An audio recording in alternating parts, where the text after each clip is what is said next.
In this lesson, we're going to have a look at solving quadratic inequalities. Now, in my experience as a maths teacher, this is one of the topics that students quite often underperform on because they don't show full working. They fall into the little traps that are thrown by the exam board. But that's not going to happen to you, because if you do exactly as I say now and follow this method that I'm about to show you exactly, there's no reason why you as a student should fall into those traps. So let's go. Let's start, as always, with an example. And here it is here. It says solve x squared plus 10x plus 16 is less than or equal to 0, showing full working. So the method for solving this, and it'll become apparent as we go, is as follows. So step 1, find the roots of the quadratic when equal to 0. So what I mean by that is solve x squared plus 10x plus 16, first of all, equal to 0. Forget that it's an inequality. Find the roots of that quadratic. So remember, it's a show full working question, so we should either factorise or use the quadratic formula. So let's try factorising first, see if that works. And I can see it does. X plus 8, x plus 2. So x equals minus 8 or x equals minus 2 are the roots of that quadratic when we solve it equal to 0. Sometimes, in the context of inequality solving, you'll see these referred to not as the roots of the quadratic, but as the critical values as well. So these can also be called critical values.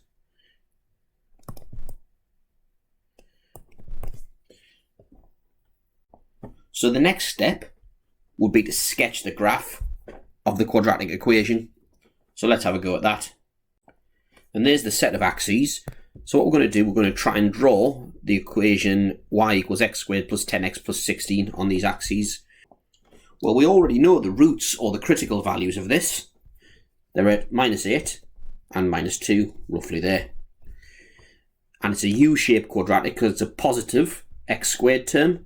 So it's going to look something like that. All good so far. So the roots are minus 8 and minus 2.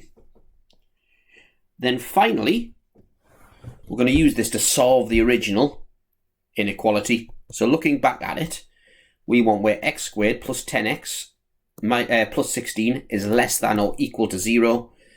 So this graph here, we're looking for the y values to be less than or equal to 0. The y values less than or equal to 0. Well, we can see that that happens. The y values are less than or equal to 0 in this region here.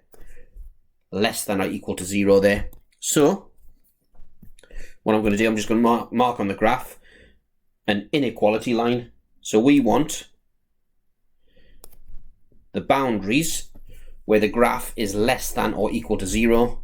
So between the values of minus 8 and minus 2, inclusively, because this here is an or equal to inequality, also called a non-strict inequality.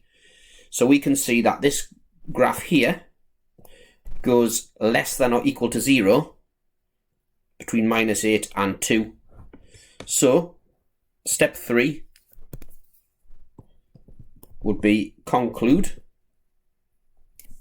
And we can see that that graph is less than or equal to 0 for x values, minus 8, less than or equal to x, less than or equal to minus 2. Just make that one a bit clearer. Minus 8 less than or equal to x, less than or equal to minus 2. Now what we can do, just to check our answer, is use the calculator. So we've got a quadratic inequality solver on the calculator. And there it is there, degree 2, and state the type of inequality. Well, we want less than or equal to 0, which is mode 4.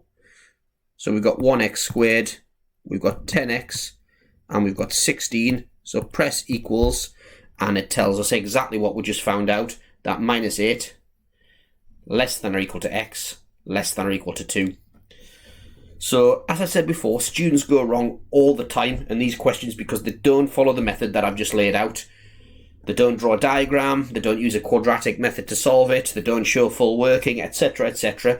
Do it exactly the way that I've just shown you and you will get full marks every time. Don't do it that way and you probably will end up losing marks. So there's exactly the same graph again, but this time it says greater than 0. So we're wanting this graph now to be above the x-axis, i.e. to have positive y values, to have y values that are strictly bigger than 0. So the two critical values, or roots, are -8 and -2. And I'm going to put open circles now, because this isn't a or equal to inequality, it's a strict inequality. And the parts of it that are above the y-axis are these parts of the graph here. Now these parts of the graph occur bigger than -2 and less than -8. So originally on our first equation, the inequality was solved here. We got a single region because there was a single shaded region there. So a single inequality gave us the answer. Here we've shaded two regions, two separate regions, so we need two separate inequalities. So x is less than -8, and the key word here is or. X is bigger than -2. And again, the type of inequality, whether it's an or equal to or a not or equal to in this case, must match the type of inequality here. So x is bigger than -2 or x is less than -8 is the answer to this particular one. Follow this method every time. Sketch of the graph, shade the region you want, describe its x values. That's the way to do it, no other way. So here's another example. Solve 63 minus 2x minus x squared is less than or equal to 0. So see if you can have a go at this yourself. Pause the video, have a go at it, follow the exact method that we've done. If you need to rewind and have a look at the old method and reproduce it, please do, but have a go at this one. So the first thing I would do is rewrite it out. Minus x squared minus 2x plus 63 is less than or equal to 0. And I'm going to show you a couple of different ways of doing this one that would work. So the first one, I'm going to just take out the factor of -1. So that gives me x squared plus 2x minus 63 is less than or equal to 0. So because we need to show clear and detailed work, and we should show ourselves factorising it now. So that becomes x plus 9, x minus 7, less than or equal to 0, which means that the critical values are -9 or 7. Right, so now drawing the sketch of the graph, as you must do in all of these. It's all part of the method.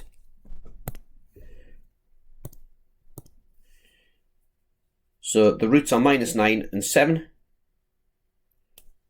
like that. -9, 7. And we're interested in the regions that are negative, that are less than or equal to 0. So the negative y values there and there. So these here are the two regions we're interested in. So the critical values, or the roots, are here. And it's an or equal to, so I'm going to shade in the circles. I can see that it's there and right and there and left. That are the x values that makes that happen. So x is less than or equal to -9, or x is bigger than or equal to 7. And there we have it. Now a different way of doing this would be to times by -1 both sides to get x squared plus 2x minus 63. But remember, in inequalities, when we multiply or divide by a negative number, it flips the direction of the inequality. So now that's bigger than or equal to 0, which means that x plus 9,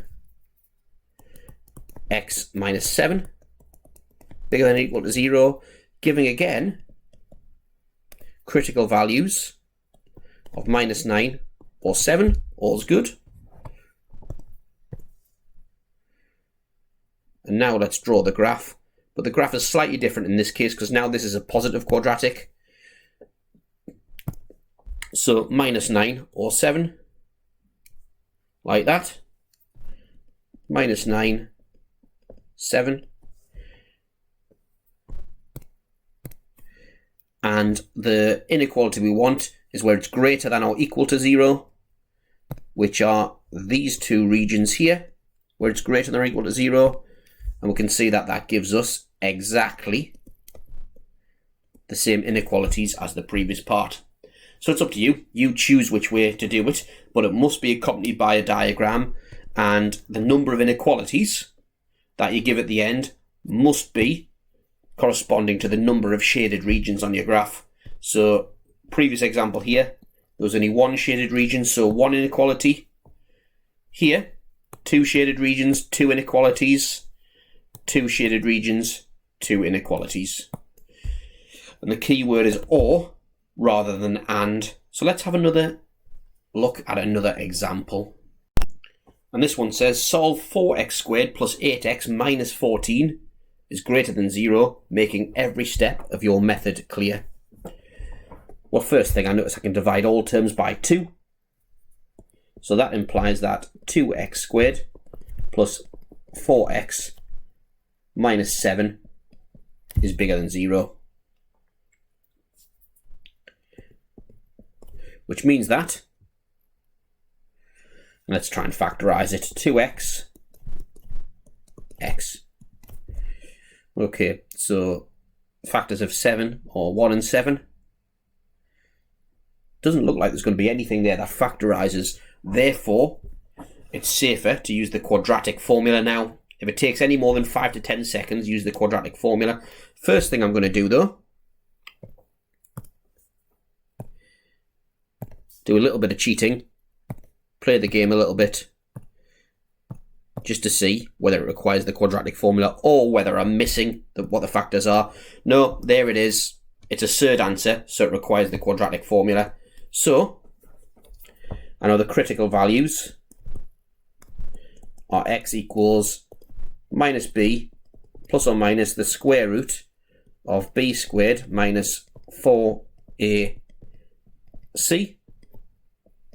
over 2a equals, I don't need to type that in the calculator in normal mode because I've got the answers there, minus 2 plus 3 root 2 over 2 and minus 2 minus root 3 over 2. So minus 2 plus or minus 3 root 2 over 2. Like that. So, sketching that quadratic now. I'm not going to bother with the y-axis because I don't need it, it's not relevant. Wasn't on the previous examples either, so I'm just going to do it like that. So that's minus 2 minus root 3, minus 3 root 2 over 2. And that's minus 2 plus 3 root 2 all over 2. And we want where this graph is bigger than 0. So now highlighting the regions, well, it's a strict greater than inequality. So I'm going to put a hollow circle, and we want it where it's bigger than 0, i.e. positive y values, there they are there, and they occur here and right, here and left. Therefore, x is less than minus 2 minus 3 root 2 over 2, or x is bigger than minus 2 plus 3 root 2 over 2, like that. Two answers, two separate regions, therefore two inequalities needed. So let's move on to a final example. And this example here is one that catches students out a lot. And here's that example here. X squared is less than 64. Now what students are tempted to do in this inequality is root both sides to give x on the left hand side is less than plus or minus 8 on the right hand side, but that's not the thing to do. That doesn't make sense when dealing with inequalities. So do not do that when dealing with inequalities. What we're going to try and do is rearrange it to look like a quadratic, and then factorise it or solve it using a different appropriate way. So we've got x squared minus 64 is less than 0, and we can see that's the difference of two squares, so that can factorise. So maybe you want to pause the video now and have a go at finishing it off yourself. But I'll keep going. So the difference of two squares, as I say, x plus 8, x minus 8 is less than 0, giving the critical values of minus 8 and 8. So a nice sketch now, minus 8 and 8, like that. Minus 8 there, 8 there, and we want where that's less than 0, so it's this region here, between minus 8 and 8. So we've got minus 8 is strictly less than x, which is strictly less than 8. Remember the type of inequality. It hasn't got an or equal to on it, should match that of the question. So minus 8 less than x less than 8 is the answer. So now we should have a go at the worksheet.